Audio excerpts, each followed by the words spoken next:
reporting there. Now, Idris Elba has told Sky News he hopes helping to provide wider access to football will deter some young people from work. He's partnered with the Premier League and is urging other organisations to follow their Amjad lead Taha joins to me now reduce in the life studio. related And to be violence. honest, I was going to ask you about foreign affairs, and then we just had a little chat in the break. And you've been talking about Britain's extremism problem. You're somebody who speaks out against anti-Semitism, who speak out in favour of moderate Islam as opposed to extremist Islam.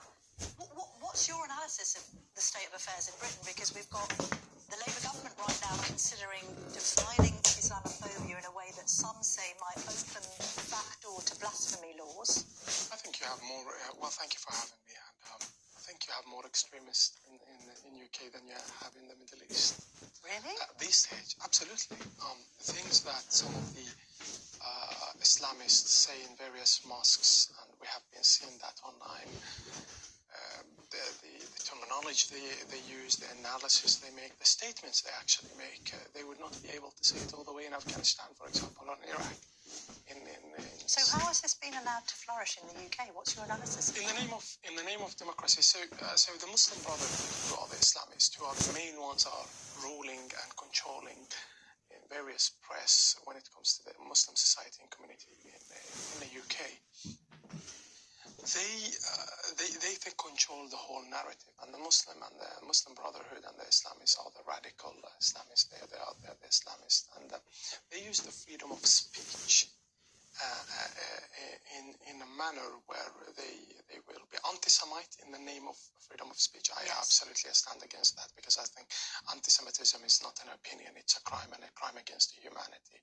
And once you allow that, on the 7th of October, for example, when it happened, the genocide against the Israelis, what I saw and what we witnessed is the fact that some Islamists all the way from here in Small Heath, in Al-Amrak, in Birmingham, and other areas, we saw their voices. It was for Hamas.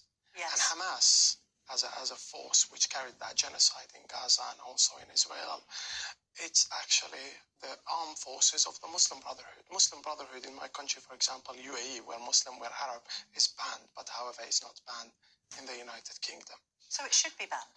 Absolutely, because they use the freedom of speech to censor your right to speak against them.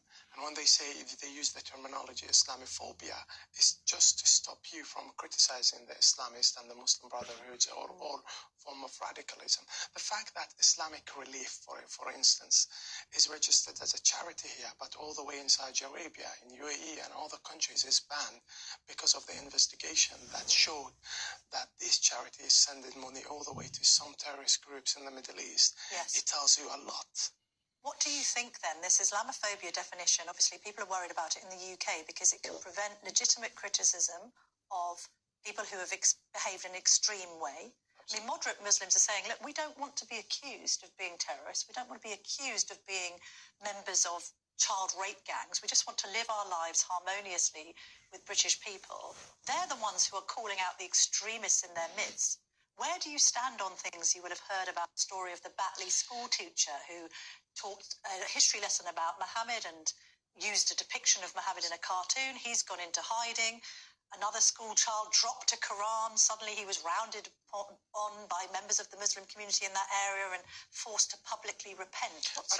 This is the line where we shouldn't, the diversity is accepted, but in the same time we shouldn't harm anybody's religion. In the same time, what you have in here is Islamist Muslim Brotherhood, and they control the narrative in various stuff. For example, the grooming when it happened of the children and all that, and the raping of children in Britain because of certain members of the Muslim society. Why didn't we have a protest as much as we had it for Gaza in the street, and raising their pictures and asking the justice to bring them back into prison? Or at least put the trial back and so on. Why didn't we have that?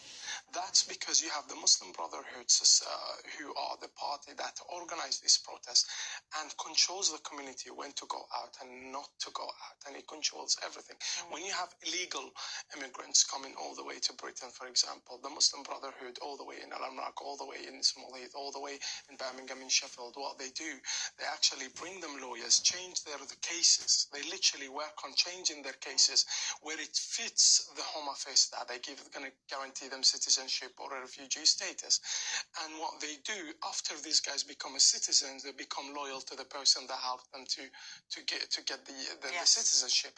And then what happens if they become a member of the council, or they become a member of the parliament, or they become an activist or a journalist, they're loyal to the ideology of the Muslim Brotherhood.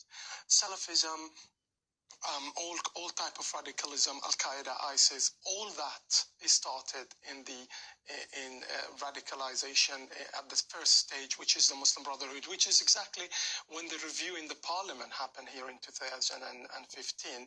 He spoke about that the Muslim Brotherhood stand against the morals and the values of the British people, and is dangerous, and is a secret society. He uses schools, mosques, and other places to indoctrinate. Yeah, absolutely. But Amjad, we're running out of time. What's the solution here? What should the British authorities now be doing to stop this, to try and stop the extremists in our midst? I mean, it's extraordinary for you to suggest that Britain has more extremists in the Middle East when you consider Iran.